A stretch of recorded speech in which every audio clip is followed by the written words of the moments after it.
So the first thing you need to do when you get simple cache backups is to install it. Here I'm using the object load command from within one of the utilities, the cache commands utility. But you could do this from Studio, or you can do it from your portal from the classes import option. So you have multiple namespaces that you can see the packages for. We don't want to back up the packages in ENS demo, so we're going to get rid of all of those from the cache package list. Now we see we have ensemble and samples in our list, and you can see the ENS demo. We could add them back to our list if we changed our mind. You see we have filter dates of default of 1 week for showing the backups that we have, and we can use US or UK format for filtering the backups.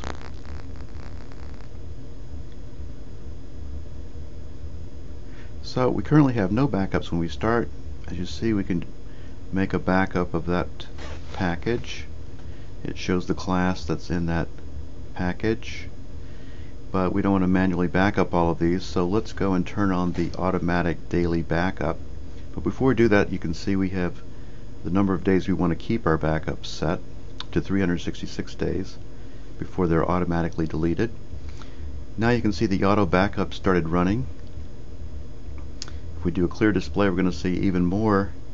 So we've backed up every package, and it only backs them up once per day. So if there's already one there, it won't back it up. Now we're deleting a couple of backups.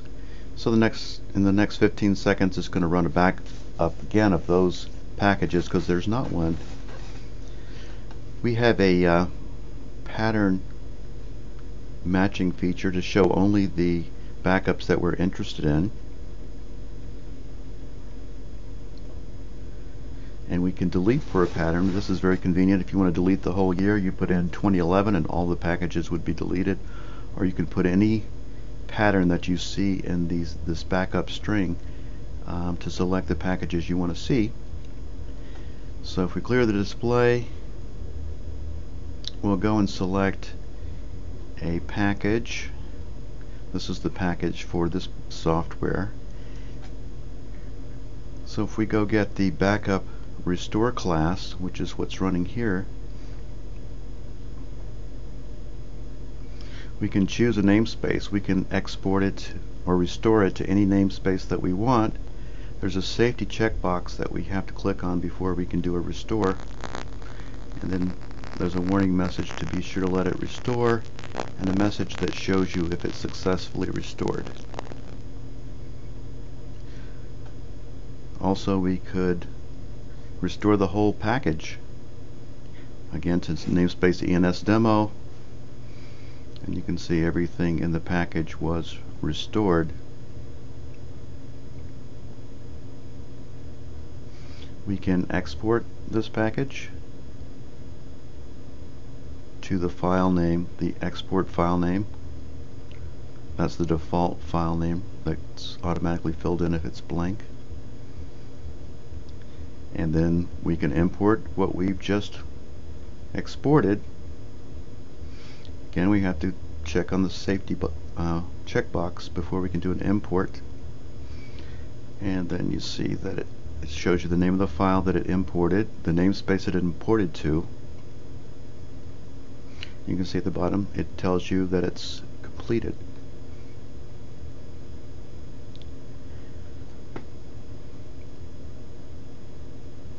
So if we wanted to, we could export a class to a different name.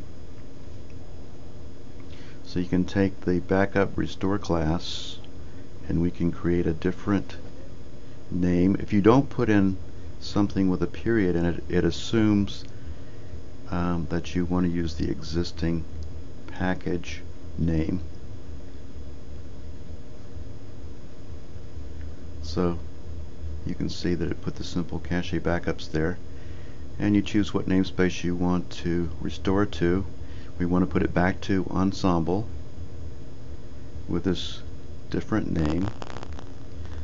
So before we can see that class, we would have to make a fresh backup. So we're going to select it, make a new backup. Now both of those classes are going to appear.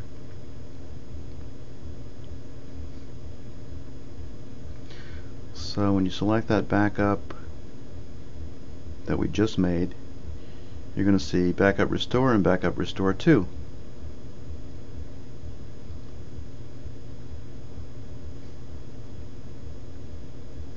You can start and stop daily auto backups if you want to.